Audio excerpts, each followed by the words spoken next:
From Accra, Ghana, now fighting out of Las Vegas, Nevada, Joseph King Kong Agbeko. From Miami, Florida, El Chacal, Guillermo Rigondeaux. After shocking the world with a masterclass victory over Nonito Donaire earlier that year, Rigondeaux entered this bout as the lineal, WBA, and WBO Super Bantamweight champion. Left hand by Donaire. Oh, good shot by. Oh my goodness. They're trading punches now. The Cuban southpaw, a two-time Olympic gold medalist, was widely regarded as one of the most technically gifted boxers on the planet. His elite footwork, defensive mastery, and sharp counters frustrated even the best opponents. Knockdown number 4. This fight against Agbeko was seen as a chance for Rigondeaux to showcase his brilliance again, but also add excitement to his performance to win over critics.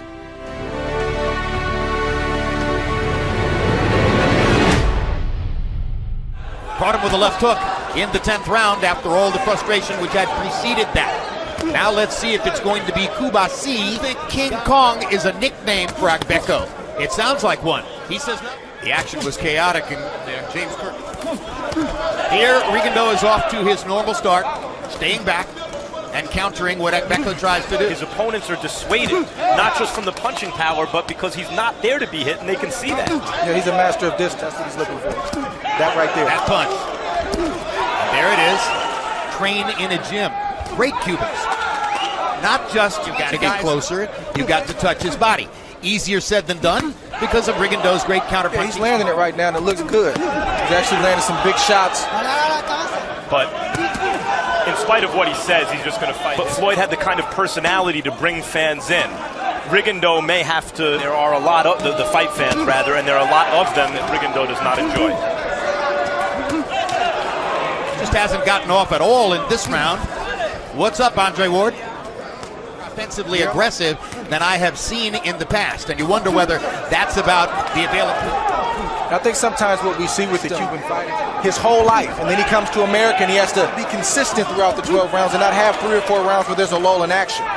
I can't help but wonder, watching what he's doing tonight, if he's decided that he... In a smart way, he has knockout on his mind, I think. Or you try to catch him with something big. And Agbeko maybe is... You're going to work, and when you're in the contact zone, put a couple of hooks in, brother. Come on, work 3 or 4 hooks in there. Round 4 begins. To engage him. So after 3 rounds, 3-0, Rigondeaux. Vicious shot from Rigondeaux right there. The question is, which opponent is willing to come in on those shots? This is a guy who came in averaging 77 or 78 punches per round, feinting, occasionally stepping forward and pawing with a jab like that. 1 rounds or a little over that with this fight under just ability as he keeps going. And maybe Agbeko will get warmed up a little bit. He has only... Happy box numbers in round 4, and we told you that coming in, Agbeko is the one who averaged to pile up round after round. That's what's happening so far.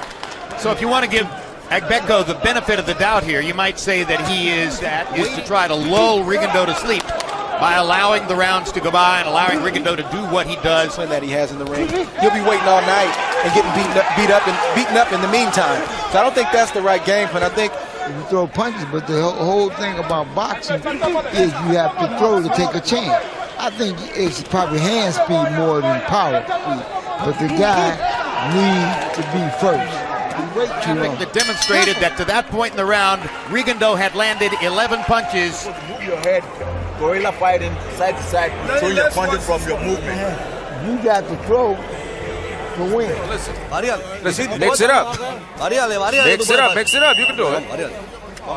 He was not a counterpunching defensive genius like his nephew, the original Black Mamba, before Kobe Bryant. He was also called the Mexican Assassin. There's a good left hook by Joseph Agbeko. See if Rogers found a way to unlock the bolt to Agbeko's offensive prowess, the way he used to fight. Vladimir Klitschko, Gennady Golovkin.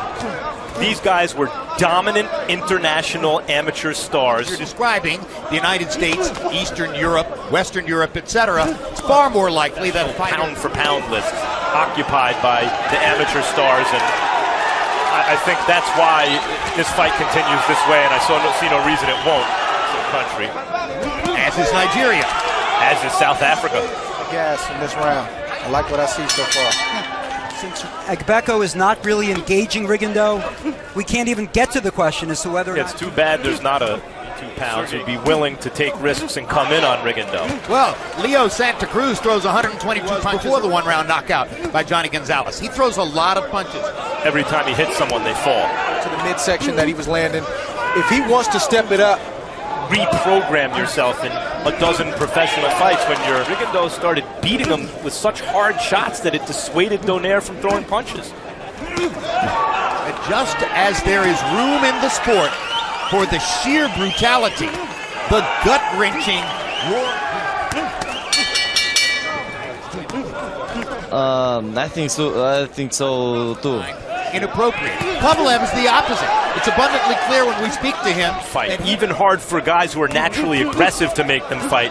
And as I said, Rigondeaux. That he might get knocked out. I agree 100%. But the type of punches that Rigondeaux is landing, the flush shots, I think even though Agbeko... I'm trying to remember, Max, how it was. Gotta put in some hard punches and the uppercut is shot the face. Put your hand in, your favorite one. Put it in, repeat it. I haven't seen 4 per round that Agbeko has landed, I don't think.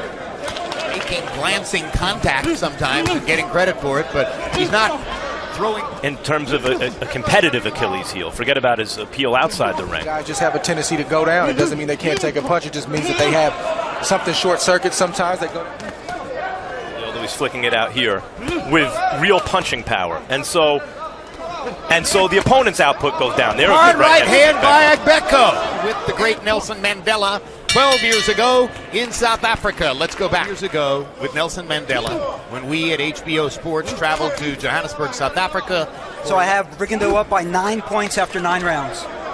You're not going to be as entertained by Rigondeaux as in a fight. If you get a fight fan coming from the UFC who like largely over 1,000 in a fight before, he's broken records. You have to respect that regardless of how you feel about his style. Like the Dodgers. Stealing second, stealing third. And they would win They would win 1-0. They would win 1-0. But that's who wins, the Kung Fu guy or the Karate guy, the Jiu-Jitsu guy or the boxer. And the practitioner that was winning was Hoist Gracie from the Fighting Gracie family. If you developed an appreciation for it, it was amazing to watch Hoist Gracie work. And here's a notion. Maybe Rigondeaux doesn't become, I would call that a successful career. It's not Mayweather or bust. There's a lot of guys. How much interest you can generate. And Rigondeaux's going to have to find an opponent brave enough to come at him. And the situation he's in right now is a whole lot better than what he defected from in Cuba. I understand what you're saying. I remember very shortly after the first fight between Arturo Gatti and Mickey Ward, I ran into the late, great Vernon Forrest. No one should ever have to do something. And all that like said, and I love Sugar Ray Leonard against Wilfred Benitez and Arguello, their first fight, and those were brawls. At the end of the day, people want to see leather fly and land. That's right. Gotta lead you. Keep your hands up. Okay. Don't bring your guard down. Gotta work. Okay.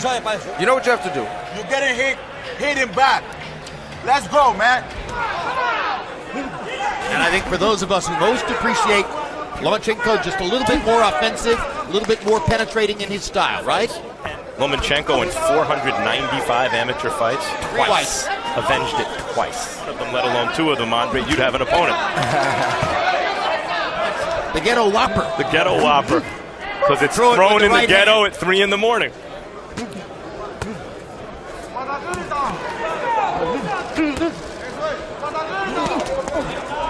Good right hand to the body by Rigondeaux. And there's the bolo punch. Ask him what he wants to call the windshield wiper. The fight is over. What fight? See that Rigondeaux landed 96 more punches in the fight, threw 510 more punches. You know, I come to do what I need to do. Every time I try to improve, I try to throw more punches. But Agbeko was a tough rival, so it wasn't easy as expected. And still, WBA and WBO Super Bantamweight Champion of the World, El Chacal. Guillermo Rigondeaux.